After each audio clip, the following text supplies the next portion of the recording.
नाजरीन अस्सलाम वालेकुम, मैं हूं मुश्ताक आमिर और इस वक्त हम गुफ्तगू करने जा रहे हैं जनाब शौकत आबिदी साहब से, जो शौकत भारती के नाम से भी मारूफ हैं और मशरिक़ वस्ता ख़ास तौर से जो मिडिल ईस्ट का पूरा इलाक़ा है और जो वहाँ का तनाज़ा है उस पर ख़ास निगाह है, महारत है और एक्सपर्ट माने जाते हैं। अभी जो ताज़ा हालात वहाँ पर हुए हैं, ख़ास तौर से जो लेबनान पर इसराइल का अटैक हुआ है उसको लेकर हम कुछ गुफ्तगू करेंगे और मशरिक़ वस्ता के हालात पर गुफ्तगू करेंगे। तो सबसे पहले मैं शौकत साहब ये जानना चाहता हूँ, जो इस वक्त बर्निंग न्यूज़ कह सकते हैं वो है हसन नसरुल्लाह का कत्ल या शहादत, जो भी कह लें, क्योंकि बहुत दिनों से इसराइल के निशाने पर थे और पूरी हिजबुल्लाह निशाने पर, फिर जिस तरह से लिबनान पर हमला हुआ, तो जो उनकी शहादत है तो वो इस पूरे मंजरनामे पर क्या असर डालेगी वो? जी बहुत बहुत शुक्रिया मुश्ताक आमिर साहब, और बहुत ही अच्छा आपने सवाल रखा है कि सबसे पहले तो हमको ये देखना होगा कि इस खित्ते के अंदर इज़राइल की बर्बरियत को कोई चैलेंज करने वाला नहीं था। और जब से इज़राइल का क़याम हुआ है, जब भी अरब कंट्रीज़ ने मिलकर इज़राइल के क़याम को चैलेंज किया है, तो सारे अरब कंट्रीज़ मिलकर उससे 6 दिन भी नहीं जुड़ सके और इलाके को छुड़वाने के लिए पहुंचे थे, बल्कि वो इलाका गंवा बैठे। और हालात बद से बदतर हो गए कि बग़ैर इज़राइल के साथ अपने रिलेशन अच्छे रखे हुए और इज़राइल की ही वजह से अमेरिका और ब्रिटेन से रिलेशन अच्छे रखे गए कि ताकि हमारी हुकूमत और हमारी बादशाहत चलती रहे और उसमें इनके तरफ से कोई मामला ना हो। और जैसे ही ईरान का रिवोल्यूशन आया और इज़राइल और अमेरिका जो सबसे ज़्यादा क्लोज थे ईरान के, ठीक है, और उनके लिए रेड कारपेट वेलकम होता था और शाह ईरान सबसे बड़ा उनका कहना चाहिए कि उससे ज़्यादा उनका पसंदीदा कोई बादशाह नहीं था। और वहाँ पर जैसे ही रिवोल्यूशन आया 79 के अंदर और वहाँ से क्या नाम है, इज़राइल को, अमेरिका को, दोनों को निकाला गया और इज़राइल की एम्बेसी फ़िलिस्तीनियों को दे दी गई। तो जब फ़िलिस्तीनियों को ये एम्बेसी दे दी गई तो ये बहुत बड़े चैलेंज की बातचीत आई कि अमेरिका अपने आप को सुपर पावर, इज़राइल वो, और उसके साथ में तमाम अरब कंट्रीज़ जो ख़तरे में थे कि कहीं ये जो शाह के ख़िलाफ़ रिवोल्यूशन आया है कहीं हमारी हुकूमतों को न पलट दे। इन सब के बाद भी जो खुमैनी साहब थे वो नहीं डरे और उन्होंने कहा कि हम इस गासिब हुकूमत को हटाएंगे। इज़राइल की एम्बेसी को बदल कर फ़िलिस्तीनियों को दे देना, अमेरिका को इज़राइल से वहाँ से निकाल देना। उसके बाद पूरी कोशिश की किसने, अमेरिका ने, कि अपने जो उनके कैप्टिव्स थे उनको छुड़ा ले, लेकिन वो ईरान से कैप्टिव नहीं छुड़ा सके और जो क्या नाम है, शाह ईरान वहाँ से खजाना लूट कर ले गया था उसको वापस देना पड़ा। तो ये सारी चीज़ें जब बढ़ी तो उसके बाद क्या हुई कि फ़िलिस्तीन की आज़ादी के लिए एक स्लोगन दिया गया कि अगर दुनिया भर के मुसलमान एक एक बाल्टी पानी डाल देंगे तो इज़राइल बह जाएगा। यानी वो मुसलमान जो बहुत दबा कुचला था, जालिम के खिलाफ खड़े होने की ताकत भी नहीं रखता था, उसको इन्होंने क्या किया, खुमैनी साहब ने आगे बढ़ाया और उसका नतीजा ये है कि एक अमल तंजीम बनी, फिर बाद में हिजबुल्लाह बना, उसकी डिटेल हम बाद में बातचीत करेंगे। लेकिन ये जो हसन नसरुल्लाह साहब थे, ये मजलूम की हिमायत के लिए खड़े होने का जो इनके अंदर जज्बा था वो बहुत ज़बरदस्त था। और देखिए इन्होंने जो कमिटमेंट किया था गजा की जंग के वक्त, तो उन्होंने गजा के लिए अपने खून को दे दिया। ये बहुत बड़ी बातचीत है कि सबको पता था। मैं यहाँ यही जानना चाहता हूँ शौकत साहब आपसे कि हसन नसरुल्लाह का जो किरदार रहा है पूरे मूवमेंट में, और ख़ास तौर से जो लेबनान से लगी हुई सरहद इसराइल की है, और वो जो असरात थे इसराइल के, क्योंकि इसराइल ने वो इलाका खाली करवा लिया, और जो उसकी बहुत बड़ी डिफीट मानी जाती थी, और ये माना जा रहा था कि हिजबुल्लाह ने एक कदम आगे ले ली है इस पूरे एपिसोड में। लेकिन फिर उन पर अटैक होना और उनको इस तरह से उनकी शहादत होना, तो इस पूरे जो हिजबुल्लाह एक तरह से बरतरी हासिल कर रहा था इस पूरी जंग में, इस्माइल हनिया की शहादत के बाद, ये कितना बड़ा नुकसान हुआ है? देखिए, ये तो उनको ये पता था कि हिजबुल्लाह को वो समझ चुके थे, हिजबुल्लाह की पावर वो देख चुके थे, लेबनान के अंदर ही नहीं देख चुके थे। इन सब ने मिलकर जो आईसिस बनाई थी, वो आईसिस को, जिसको अमेरिका ये कहता था कि 30 साल से कम में यहां से नहीं हटेगा, उसको अगर इराक से हटाने में, सीरिया से हटाने में, और बशर असद की गिरी हुई हुकूमत को वापस लाने में अगर रोल है, तो सैयद हसन नसरुल्लाह का एक बहुत बड़ा रोल। तो ये एक बहुत बड़ी पावर थी। सबके दिमाग में आ गया था कि भाई, जब हम हमास से नहीं टकरा सके तो हम हसन नसरुल्लाह से कैसे टकराएंगे। ये जंग इन्होंने, हमास वालों ने, ना हौती से पूछकर छेड़ी थी, ना ईरान से पूछकर छेड़ी थी, ना हसन नसरुल्लाह से पूछकर छेड़ी थी, लेकिन गजा की हिमायत में जिस तरह से इन्होंने ये कहा कि सारी मुसीबत अपने ऊपर ले लिया, और उन्होंने ये बताया कि हम मजलूम के साथ, जो एक सबसे बड़ा एक इंसानियत के अंदर ये भाई, जहां पर बच्चे मारे जा रहे थे, जहां औरतें मारे जा रहे थे, जहां उनको खाना पीना सब, उस वक्त अगर कोई खड़ा हुआ है तो अगर देखें तो उसके अंदर या तो हौती खड़ा हुआ है, या हिजबुल्लाह खड़ी हुई है, या इस्लामिक रेजिस्टेंस ऑफ इराक खड़ा हुआ है, या वो जो तंजीमें थी हमास की मदद के लिए। आखिर हमास को ही अगर देखे तो पत्थर चलाते थे ना, इनके पास तो पत्थर थे और टायर जलाया करते थे।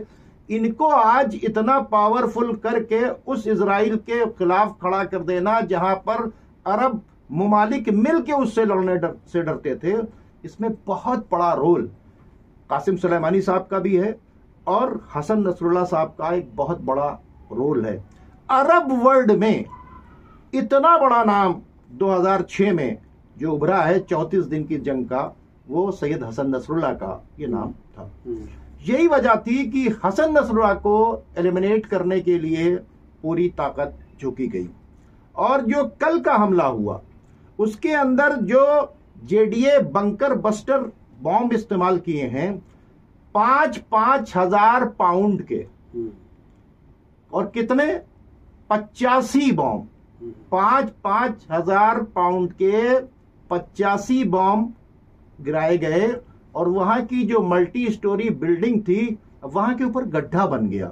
और उसके बाद अगर आप देखें कि वहां के ऊपर जो है जैसे जलजला आ गया, 3.9 जो है रेक्टर पे अगर आप देखें तो उसका उस वक्त क्या था, जैसे जलजला आ जाता था, एक ऐसी इतनी शिद्दत थी, कितनी शिद्दत थी। यानी दो चीजें इसमें देखने वाली है मुश्ताक आमिर साहब। एक तो इस हमले का ऑर्डर न्यूयॉर्क के अंदर बैठ के देना, और जब यूनाइटेड नेशन के अंदर आपने देखा कि जब बेंजामिन नेतन्याहू खड़ा हुआ स्पीच देने के लिए, तो सब कुर्सी छोड़ छोड़ के भागते रहे। लेकिन ये भी देखिए कि जब वो वहां पर वो स्पीच हो रही थी बेंजामिन नेतन्याहू की, तो ये वही वक्त है जब वो हमले का भी वक्त है, या हमले की तैयारी का वक्त है। तो क्या इन दोनों के दरमियान में किसी तरह का कोई ताल्लुक देखते हैं? जी जी, देखिए, ये हुआ जो हमला है, स्पीच के बाद हुआ क्या कि बेंजामिन नेतन्याहू वहां पहुंचा, और जब वो पहुंचा तो उसके खिलाफ बहुत प्रोटेस्ट हुआ। दूसरी बात, जब यूनाइटेड नेशन के अंदर, जब सिक्योरिटी काउंसिल में उसने बोलना शुरू किया, तो लोग अपने अपने निकलने लगे, उसकी स्पीच किसी ने नहीं सुना। उसके बाद ये आए हैं, ये और डिफेंस मिनिस्टर, न्यूयॉर्क में इनको एक प्लेस दिया गया। मैं तो सोचता हूं कि जो मेरा जहन काम करता है कि थोड़ा सा यहां पर चूक हो गई, कि हो सकता है कि हसन नसरुल्लाह की टीम ने सोचा होगा कि बेंजामिन नेतन्याहू अभी वहां के ऊपर गया है यूनाइटेड नेशन के अंदर, वहां जंग रोकने की बातचीत हो रही है, तो इस बीच हम अपने प्लान के ऊपर डिस्कस कर लें, ठीक है। और यहां पर थोड़ी सी लापरवाही हुई और इन लोगों ने ये सोचा होगा कि भाई लौटेंगे तो बातचीत होगी, लेकिन ये प्लान पहले से तैयार था। और इसकी जो रिपोर्ट अभी हमने पढ़ा एक जगह के ऊपर कि इसको पूरे तरीके से जो गाइड किया गया है, तो यूनान के अंदर जो अमेरिका के एयरक्राफ्ट जो थे वो बाकायदा तौर के ऊपर पूरी इंटेलिजेंस इंफॉर्मेशन दे रहे थे। और इस हमले को बाकायदा तौर से कहां से अंजाम दिया गया? न्यूयॉर्क के अंदर से बैठकर अंजाम दिया गया। तो अमेरिका का ये पहले से प्लान था और ये पार्ट ऑफ प्लान था। और यहां पर हल्की सी चूक हो गई, क्योंकि इसके अंदर जो लोग मारे गए हैं। इसमें एक बीच में मैं जानना चाहूंगा, क्योंकि बिल्कुल इसी से मुताल्लिक है कि इसमें एक जो सिफारती चैलेंज जो आया है सामने, वो ये आया है कि जिस वक्त नेतन्याहू की तकरीर हो रही है वही हमले का वक्त है या हमले की तैयारी का वक्त है, तो पूरे यूनाइटेड नेशन को चैलेंज करने का एक तरह से एक मैसेज दिया गया है कि हम तकरीर कर रहे होंगे और उधर हम जो है इस तरह का हमला भी कर रहे होंगे। तो पूरी जो इंसानी बिरादरी है और जिसकी नुमाइंदगी यूनाइटेड नेशन अक़वाम मुत्तहिदा कर रही है, तो उसके लिए एक बड़ा चैलेंज है। तो एक तरह की ये अक़वाम मुत्तहिदा की नाकामी जो पहले भी जाहिर हो चुकी है, अब ये खुलकर जाहिर हो गई है, बिल्कुल लीग ऑफ नेशंस की तरह से ये बनकर के रह गई है। तो इस डिप्लोमेटिक सतह पर कितनी बड़ा लॉस देखते हैं या कितना बड़ा फॉल्ट देखते हैं आप? देखिए, एक तो ये जंगल राज बन गया है, क्योंकि यही बेंजामिन नेतन्याहू हैं जिन्होंने एंटोनी गुटेरेस के बारे में उल्टी सीधी बात की। जी, मेरा इशारा उसी की तरफ। जितनी बार करारदाद पास हुई वो सारी करारदाद को उसने नहीं माना और उसकी हैसियत नहीं थी कि उस करारदाद को ना माने। वजह क्या है कि ये जंग जो है वो बाकायदा तौर पे, मैं बार बार कहता हूं, ये जंग बाकायदा तौर पर अमेरिका लड़ रहा है। अमेरिका जानता है कि जिस दिन इजराइल कमजोर होगा, मिडिल ईस्ट से हमको अपना बोरिया बिस्तर लपेट कर जाना पड़ेगा। इसलिए जैसे ही आप देखते हैं कि 7 अक्टूबर का मामला शुरू होता है, तो पहले ही जब बाइडेन आता है तो बाइडेन अकेले नहीं आता, अपने साथ असलहा लेके आता है। ब्रिटेन में ऋषि सुनक आते हैं तो अपने साथ हथियार लेके आते हैं। तो इसके मतलब, और ये भी पता चला कि 7 अक्टूबर का जो हमला होने वाला था इसकी इंफॉर्मेशन मोसाद को थी, लेकिन उसके बावजूद भी उन्होंने इसको नहीं रोका। ऐसा लगता है कि इनका प्लान पहले से था कि कोई एक ऐसा चांस मिले जिसको बहाना बनाने के बाद हम सारी चीजों को करें। तो ये जो 7 अक्टूबर का हमला हुआ उसके बाद, क्योंकि मैं इस बात को इसलिए कह रहा हूं, अगर इसकी गहराई, ये बहुत अहम बात है। देखिए, आप जो कह रहे हैं ये चूंकि आप कह रहे हैं बहुत जिम्मेदार हैं इन सब मामलों को लेकर के और बहुत आपकी दूर तक निगाह रही है, मैं यहीं पर सवाल करना चाहूँगा। तो क्या फिर जो 7 अक्टूबर का ये जो हमला था और जिस आप कह रहे हैं कि इसकी इंफॉर्मेशन या इसकी मालूमात वहाँ इंटेलिजेंस को थी, मोसाद को थी, तो अगर इसको प्री प्लान माना जाए तो एक तरह से ये एक पूरी साजिश खुलकर के सामने आती है। क्या उसकी तरफ इशारा है आपका? देखिए, हमास को तो हमला करना ही करना था। वजह क्या है? प्लान पूरा बन गया था कि गजा के नीचे पेट्रोल है, गैस है, उसको लेना है। उसके अलावा हैफा जो पोर्ट है उसको सबसे बड़ा पोर्ट बनाना है और एक बाकायदा तौर के ऊपर यहाँ से इंडिया से होता हुआ, दुबई से होता हुआ और क्या नाम है आपके सऊदी अरब से होता हुआ, इजराइल से होता हुआ एक रोड बाकायदा तौर के ऊपर जा रहा था। तो ये प्लान इन लोगों का पूरा था। दूसरी बातचीत है कि उनकी मजबूरी है, जो हमास के लोग हैं जिनको एक क्या कहते हैं, एक छोटे से 40 बाई 10 के एरिया के अंदर घेर के रखा गया है, ओपन जेल बना के, उनको हटाने का प्लान था। तो उनको हटाने का प्लान था तो उनकी तो जिंदगी का ही खतरा था। तो उन्होंने ये एक्शन जो किया वो कोई प्लानिंग का पार्ट नहीं, लेकिन चूंकि उनका जो लोग, यानी जो उनके हमदर्द थे, उनको हमास के जो हमदर्द थे या जो हिमायत करने वाले थे या जो उनका साथ में खुल के कहूँ जैसे ईरान और हिजबुल्लाह के लोग, तो क्या उनको भी एतमाद में नहीं लिया गया? ये कॉन्फिडेंस में नहीं लिया गया, ठीक है, ये कॉन्फिडेंस में नहीं लिया गया।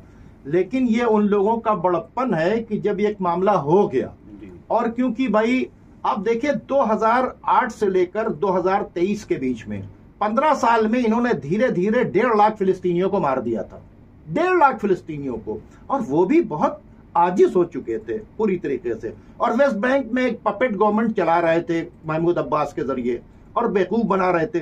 तो उनको तो आज नहीं कल वो तो मरने के लिए तैयार थे। आप देखिए इस्माइल हानिया के रिलेशन में कौन कौन बचा, या यहिया सिनवार के रिलेशन, जितने भी इसके अंदर थे वो बिल्कुल दिल से अपने मुल्क को बचाने की लड़ाई लड़ रहे थे। वो देख रहे थे खतरा बढ़ रहा है, क्योंकि पूरी कोशिश हो गई थी अब्राहम अकॉर्ड के बाद। ये तय हो गया था अरब कंट्रीज के बीच के अंदर, क्या तय हो गया था कि अब जेरूशलेम को कैपिटल, ये ट्रंप ही तय करके गया था कि जेरूशलेम को कैपिटल। अब तमाम अरब कंट्रीज ने इस इब्राहिम अकॉर्ड के अंदर पैक कर लिया था। तो उनको ये दिख रहा था कि अब हमारा कोई हमदर्द नहीं है, हमको जो कुछ करना है या मरना है। इनको ऑलरेडी टेररिस्ट डिक्लेयर कर रखा था हमास को, ठीक है, हमास को भी टेररिस्ट डिक्लेयर कर रखा था, हिजबुल्लाह को भी टेररिस्ट डिक्लेयर कर रखा। तो इनको हटाना था। तो हमास ने जो एक्शन किया है वो 56 साल में जो उनके ऊपर जुल्म हो रहा था उस जुल्म का रिएक्शन किया गया। लेकिन इन्होंने सोचा कि हमें चांस मिल गया, क्योंकि इन्होंने जो ग्रेटर इजराइल बनाने की बातचीत है वो कोई छुपा हुआ ढका मामला नहीं है। वो तो उनके फ्लैग के ऊपर एक स्टार बना हुआ है, 2 ब्लू लाइन की, नील से लेके फुरात तक हमें ग्रेटर इजराइल बनाना है, हमें हैकल सुलेमानी नस्ब करना है। उनका तो अपना प्लान है।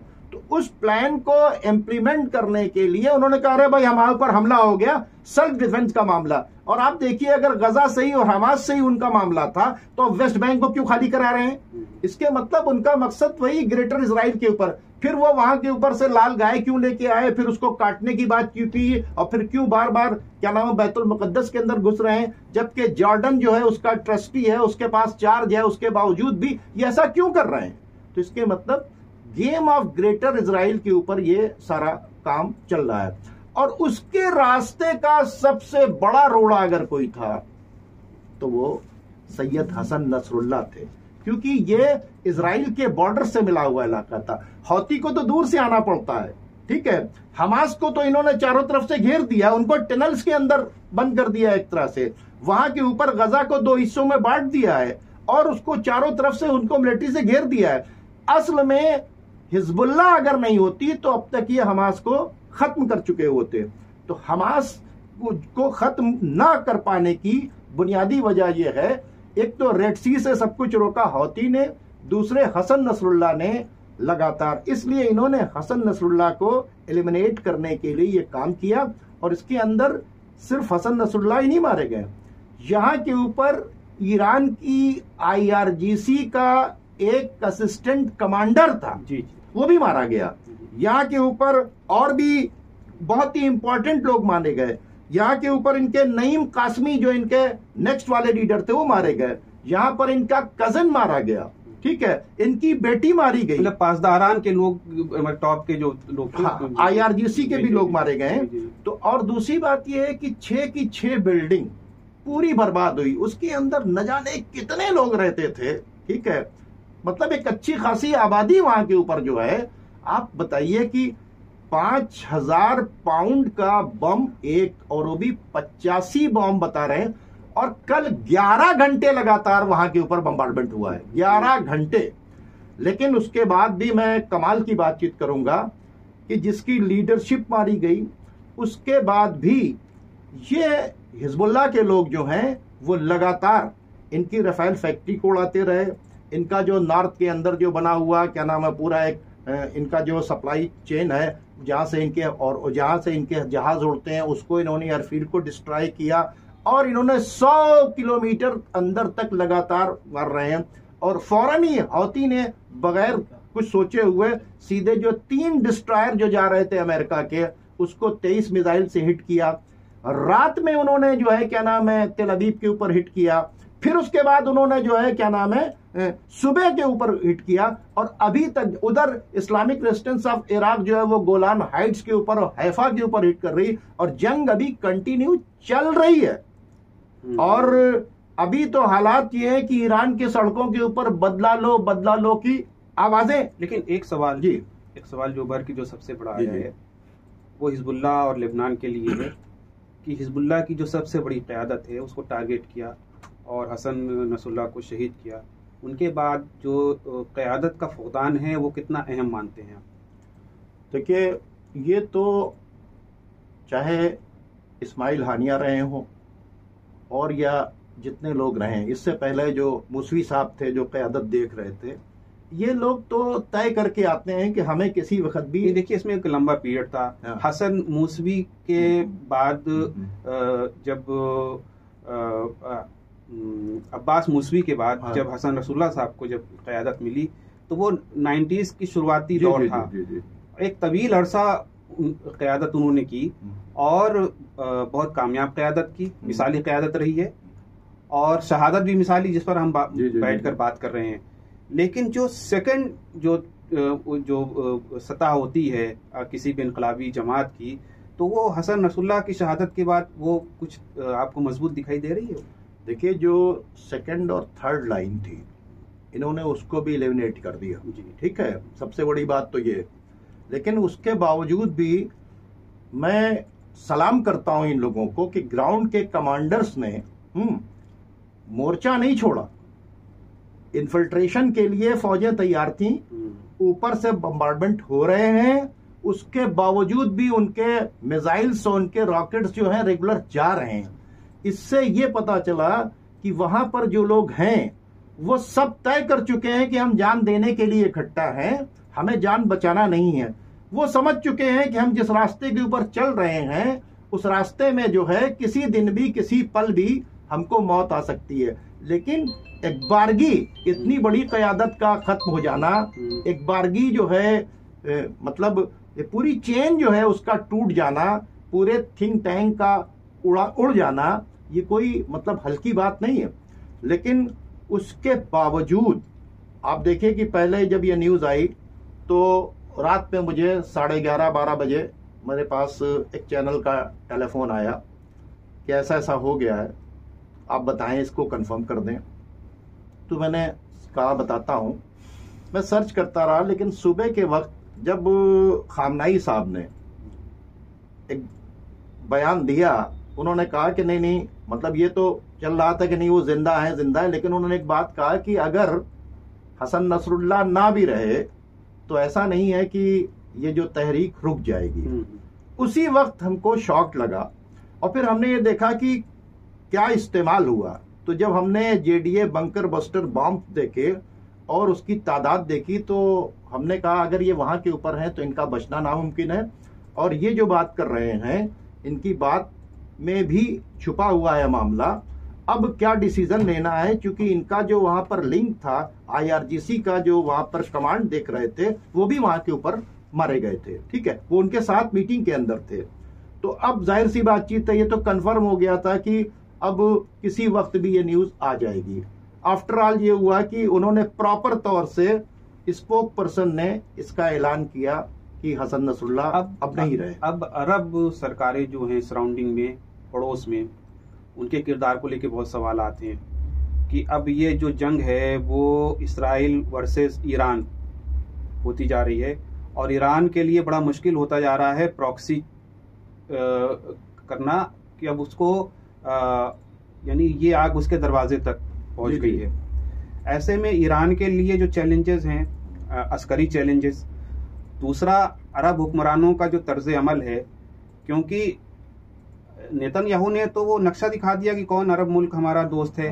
उन्होंने यूएई और सऊदी को कहा कि मेरे साथ, तो अब कोई चीज छुपी नहीं रह गई है। तो अरब मुल्कों के का किरदार खासतौर से हुक्मरानों का, और ये अरब इसराइल वर्सेस ईरान जो मामला होता जा रहा है, इसको आप किस तरह से देखते हैं इस पूरे मामले को? देखिए, इसमें भी ईरान की बहुत बड़ी हिकमत अमली है कि काफी दिनों से, बल्कि 2006 से जब वो वार शुरू हुई थी, उसके बाद से शिया सुन्नी कार्ड को जो है बहुत हवा दी जा रही थी। लेकिन ईरान की हिकमत अमली थी कि उन्होंने इस कार्ड को नहीं चलने दिया। और इस बीच जब से 7 अक्टूबर से जंग हुई तो पेशावर मौलवी जो हैं उन्होंने भी इस कार्ड को खेलना शुरू किया था। लेकिन ईरान की हिकमत अमली थी कि सब कुछ जानने के बावजूद, सोशल मीडिया पर बहुत सी चीजें हैं। सबसे बड़ी बात यह है कि जब पहली मीटिंग हुई ओआईसी की और उस वक्त खामनाई साहब का वो बयान पढ़ा गया कि भाई आप लोग इतना काम कर रहे हैं कि इनसे रिलेशन कट कर लें, इनकी एम्बेसीज बंद कर दें, इनको किसी तरह का पेट्रोल वगैरह मत दें, अपने अड्डे ना इस्तेमाल करने दें और एयर स्पेस ना इस्तेमाल करने दें। लेकिन इस पे कोई तैयार नहीं हुआ। ये जंग करने की बातचीत नहीं थी। यानी इसराइल के साथ ट्रेड रिलेशन खत्म करने तक की बात नहीं थी। और वो ट्रेड रिलेशन बड़े अफसोस के साथ कहना पड़ रहा है कि जो अपने आप को मुसलमानों का सबसे बड़ा लीडर कहता था, उसने सबसे बड़ा कारोबार इसराइल के साथ में किया, वो है टर्की। ठीक है, और अब ये कहते हैं कि कुछ रोक लग गई है, लेकिन फिर भी कुछ ना कुछ इनके साथ अभी कारोबार जारी है। लेकिन सऊदी अरब से, जॉर्डन से, मिस्र से, यूएई से तो बाकायदा तौर के ऊपर जो हौती ने सप्लाई लाइन तोड़ी थी, वो यहां के ऊपर से इनको सामान पहुंच रहा है। आज की डेट तक पहुंच रहा है सामान, ऐसा नहीं है कि। तो अभी तक जिन लोगों ने रिलेशन नहीं तोड़े, लेकिन हाँ स्ट्रीट्स जो है, अरब स्ट्रीट्स जो है, वो जो है पब्लिक जो है, वो पूरी तरीके से वो इनके साथ में है। कल ही मोहम्मद बिन सलमान का जो बयान सामने आया कि हमें मतलब इजराइल की कोई फिक्र नहीं है। अच्छा, ये बयान किसके सामने दे रहे हैं? आप ब्लिंकन के सामने बयान दे रहे हैं और मैगजीन के अंदर छप रहा है। आपने मैसेज क्या दे दिया? ठीक है, यूएई ने ऐसे हालात के अंदर अपने 3 टापू को लेने की जो बात किससे कर दी, वो बाइडेन के साथ बैठकर जो है इन्होंने बयान दिया। इट मीन्स, देखिए एक बात बताएं, इनको चाहिए हथियार लाने की जरूरत नहीं है। जितने इस्लामिक कंट्रीज के बेसेस हैं, वहां के ऊपर जितना हथियार इन्होंने खरीदा है अरब कंट्रीज ने, वो सब हथियार वो इस्तेमाल करेंगे उनके बेसेस के ऊपर। सबसे बड़ा ईरान को जो खतरा है वो कहीं और से खतरा नहीं है।